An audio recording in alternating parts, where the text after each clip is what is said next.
Let's get to it. Lesson 1, get an additional 30 minutes of sleep a night. Take it as a challenge. Try to find that space, quiet your mind, and get your 30 minutes of sleep. And you'll see it makes a really, really big difference. My sleep habits were horrendous, to say the least. I mean, I've always had a hard time sleeping. You know, I couldn't figure out how to shut my brain off. So what made the light bulb come on is that I went out there and played a game, and I played like crap. And I was like, why am I playing like crap? Because I've been practicing these same moves over and over and over. But yet, I couldn't execute them properly. I was feeling sluggish, I was feeling lethargic, and I knew it wasn't because of my training, because I had trained obsessively. So then I started looking at other things. And that's when I came to the realization that, hey, Kobe, you're not 21 years old anymore, buddy. Like, maybe the fact that you're sleeping 2 or 3 hours a night, maybe that has something to do with the fact that you're playing like crap. And that's when I started really evaluating those things.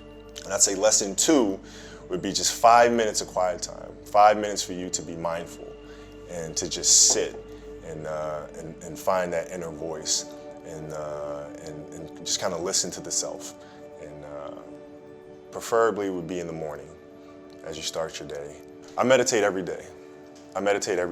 And I do it in the mornings, and I do it for about 10 to 15 minutes. And I think it's important because it sets me up for the rest of the day. You know, it helps me. It's like having an anchor.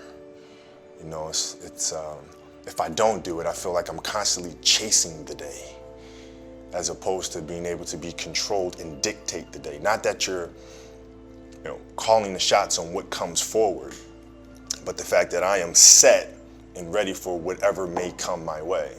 I have a calmness about whatever comes my way and a poise. And that comes from starting the morning off with meditation. For me, it's really just listening to my inner self. I mean, that's basically it. Like you sit in silence and you just allow these thoughts to come forward, and you get a chance to observe the self and things that may be lying beneath the surface that if you don't have that time to sit quietly on your own, you'll never pay attention to. Because if you think about it, the reality is we're paying attention to so many things that are going on around us. We're constantly taking selfies, we're constantly taking pictures to post on Instagram and all these other things, and we're constantly observing everything that's around us, but we don't take the time to really observe what's going on inside of ourselves. And that's what meditation is for me. In 2000, we had a new head coach that came to the Los Angeles Lakers by the name of Phil Jackson.